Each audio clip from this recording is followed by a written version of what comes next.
Welcome to बोलते हाथ। Cancer, बुर्ज सरतान। Cancerians, आप लोगों के लिए जुलाई का महीना कैसा रहेगा? बिज़नेस, कैरियर, तालीम, सेहत, लव रिलेशन, शादीशुदा ज़िंदगी, ट्रैवल, इन सब पर डिटेल से बात करेंगे। तो सबसे पहले बात करेंगे आपकी सेहत की।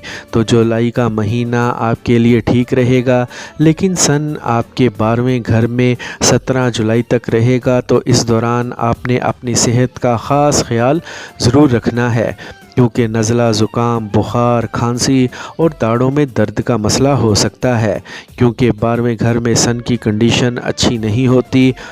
और अगर एजुकेशन की बात करें तो ये जुलाई का महीना अच्छा रहेगा। 5वें घर के प्लैनेट मरीख की पोजीशन अच्छी है, तो आपने वक्त ज़ाया नहीं करना, मन लगाकर पढ़ाई करनी है।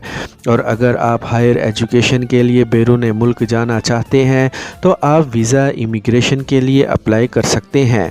और अगर मैरिड लाइफ की बात करें तो 7वें घर से रिलेटेड प्लैनेट सैटर्न आपके 8वें घर में बैठा है और सैटर्न की ढैया भी चल रही है।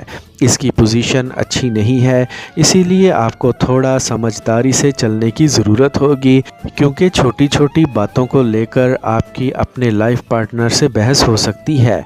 बिला वजह की गलत फहमियाँ पैदा हो सकती हैं। अगर आप इस मामले में अपने गुस्से पर कंट्रोल करेंगे तो हालात कंट्रोल में रहेंगे। सैटर्न चूँकि 17 जून से रेट्रोग्रेड हो चुका है, तो ये आपको ज़्यादा तंग नहीं करेगा और इस दौरान आपकी कोई ख्वाहिश भी पूरी हो सकती है और आपको औलाद के हवाले से खुशी मिल सकती है। अगर आप छोटी मोटी ट्रैवल करना चाहते हैं तो आप कर सकते हैं। एक से दूसरी जगह माइग्रेशन करना चाहते हैं तो कर सकते हैं। और अगर आपके कैरियर की बात करें तो जॉब करने वाले कैंसेरियंस पूरी मेहनत और जोश व जज्बे से दिल लगाकर अपनी जॉब में मेहनत करेंगे और इसका रिज़ल्ट भी आपको अच्छा मिलेगा। आगे कैसे बढ़ना है और तरक्की कैसे करनी है, आपका ध्यान इस तरफ रह सकता है। आपको बेहतरी देखने को मिल सकती है, लेकिन इस जुलाई के महीने में आपने किसी के साथ बहसों बबासों में नहीं जाना, क्योंकि बात लड़ाई झगड़े तक पहुंच सकती है। और गाड़ी चलाते वक्त एहतियात करनी है और ट्रैफिक कवानीन की पासदारी करनी है। अगर आप लोहे से जुड़ा कोई काम करते हैं, टूर एंड ट्रैवल से जुड़ा कोई काम करते हैं, इंपोर्ट एक्सपोर्ट का काम करते हैं, तो आपके लिए अच्छे की उम्मीद है। इन कामों में सैटर्न की रेट्रोग्रेड होने से तरक्की और कामयाबी मिल सकती है। और अगर किसी जगह इन्वेस्ट करना चाहते हैं तो जुपिटर आपके 10वें घर में मौजूद है, आप इन्वेस्ट कर सकते हैं।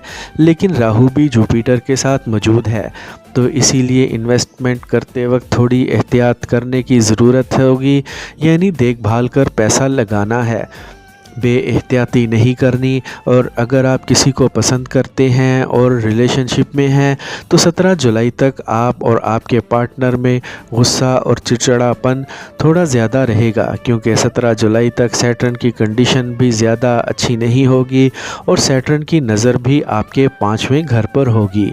इसीलिए एहतियात ज़रूर करें, लेकिन 17 जुलाई के बाद आपके मामलात बेहतर होना शुरू हो जाएंगे।